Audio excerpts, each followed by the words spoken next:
ಹಲಸಿನ ಹಣ್ಣಿನ ದೋಸೆಯನ್ನು ಪ್ರತಿದಿನ ತಿನ್ನಬೇಕೆ? ಹಾಗಾದರೆ ಹೀಗೆ ಮಾಡಿ. ಸೃಷ್ಟಿಯ ವೈಚಿತ್ರ್ಯವೇ ಹಾಗೆ. ಒಮ್ಮೆ ಬೇಕಾದಷ್ಟು ಸಿಗುತ್ತದೆ, 3 ಮಾಸ ಮುಗಿದ ಮೇಲೆ ಸಿಗಲ್ಲ, ಮತ್ತೆ ಬೇಕಾದರೆ 9 ಮಾಸ ಮತ್ತೆ ಕಾಯಬೇಕು. ಹಲಸಿನ ಹಣ್ಣಿನ ಕಥೆಯೂ ಹಾಗೆ.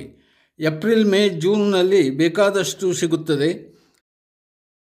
ಮತ್ತೆ ಸೀಸನ್ ಮುಗಿದ ನಂತರ 1000 ರೂಪಾಯಿ ಕೊಡುತ್ತೇನೆ ಅಂದರೂ ಹಲಸಿನ ಹಣ್ಣು ಸಿಗುವುದಿಲ್ಲ.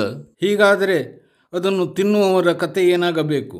ಅದರಿಂದ ತಯಾರಿಸುವ ಇಡ್ಲಿ, ದೋಸೆ, ಮುಂಡ್ಕ ತಿನ್ನುವವರ ಗತಿಯೇನು?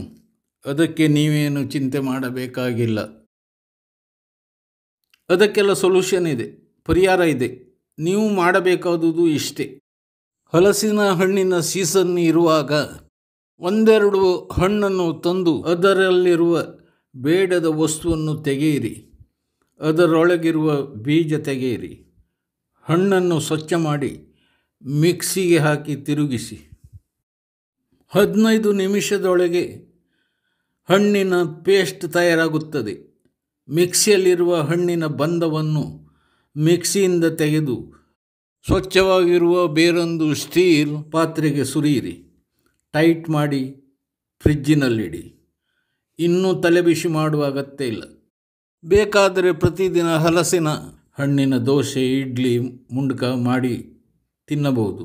1 ವರ್ಷದವರೆಗೆ.